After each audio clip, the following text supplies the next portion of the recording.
మళ్ళీ మనకు బేర్ అవుతుందని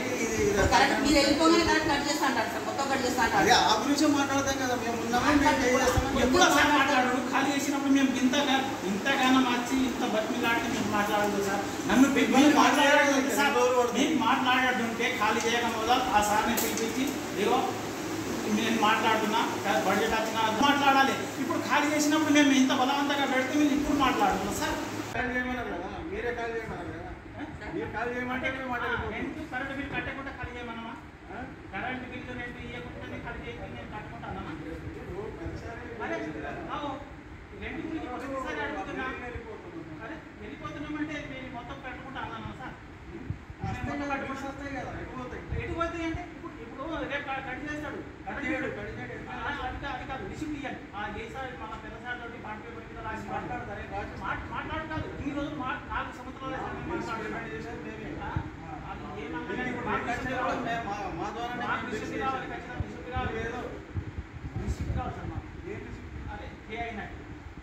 అట్లా ఉండేది గవర్నమెంట్ ఆఫీస్.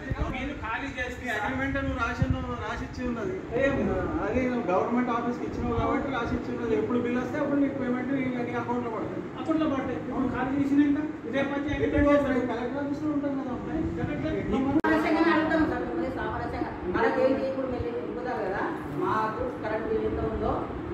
వచ్చినా కదా సార్.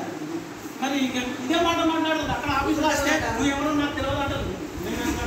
ఇప్పుడు అన్నది కదా సార్, ఇప్పుడు అన్నది సార్. నేను గట్ల మాట్లాడతాను సార్, మాకు తెలుసు డిపార్ట్మెంట్ వాళ్ళు గట్ల మాట్లాడతారు, నాకు తెలియదు. ఇప్పుడు మాకు ఇన్ని రోజులు సార్ నేను ఎక్కడ డ్యూటీ చేస్తున్నాము, ఎక్కడ డ్యూటీ చేస్తున్నాను ఇక్కడే. మరి నేను ఇన్ని రోజులు వచ్చినా మరి నేను ఎట్లా తెలవలేదు ఎట్లా తెలవలేదు ఈ మాట ఎట్లా వచ్చింది సార్? మాట్లాడదు సార్, అది తెలవదు. ఏమైతే అది కానీ దాన్ని ఏదో లాక్ కంపల్సరీ వేస్తాం సార్. ఏదైనా కానీ లాక్ ఖచ్చితంగా వేస్తాం. మీకేమన్నా ఉంటే నా మీద చేయండి కానీ లాక్ ఖచ్చితంగా వేస్తాం ఖచ్చితంగా వేస్తాం సార్. ఇలా లాక్ ఏమన్నా ఎందుకు నాకు ఎంత బాధపడుతున్నా నేను సార్ తెలుసు. ఏమో సార్ ఎన్నిసార్లు మీకు కలిసిన పెద్ద సార్కి ఇంకా ఎన్నోసార్లు కలిసిన ఆయన వాళ్ళ మాట చెప్పాలి. అసలు నీ గురించే ఇదే మాట మాట్లాడతారు సార్. నాకు తెలుసా సార్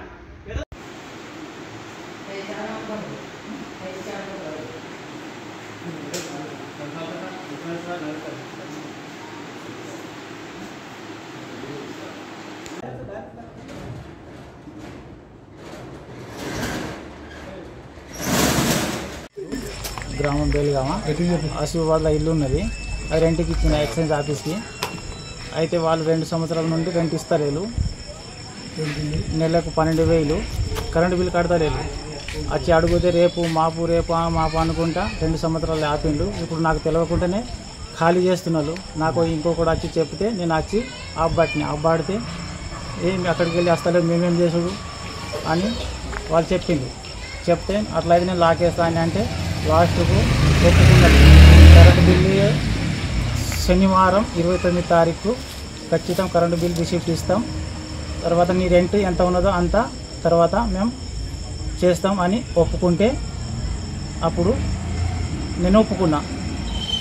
సార్ ఏమన్నాడంటే నువ్వు ఒకవేళ లాక్ ఇక్కడ ఏమన్నా లొల్లిగిన చేస్తే నీ మీద కేసు చేస్తా అని నన్ను భయపెట్టింది. నేను అడుగుడే నాది తప్ప. కరెంట్ బిల్లు ప్రస్తుతానికి కరెంట్ బిల్ అయితే ఇయ్యింది, తర్వాత మన ఇంటి కిరాయి తర్వాత ఇచ్చారు అని అంటే నీ మీద కేసు చేస్తా అని మన జిల్లా ప్రెసిడెంట్ సూపరింటెండెంట్ ఆయన కేసు పెడతా అన్నాడు. లాస్ట్కి ఇక పెట్టుకో మరి పెట్టుకొని నేను కిరాయి ఇచ్చి నాకు తప్పు అయింది పెట్టుకో అని నేను అంటే అప్పుడు ఒప్పుకున్నాడు. ఎప్పుడు శనివారం 29 తారీఖు నీకు కరెంట్ బిల్ రిసిప్ట్ ఇస్తా అని అంటే అప్పుడు అది ఇస్తేనే నేను ఖాళీ చేస్తా అని ఒప్పుకుంటే అప్పుడు నేను ఒప్పుకున్నా. 2 లక్షల రూపాయలు రావాలి.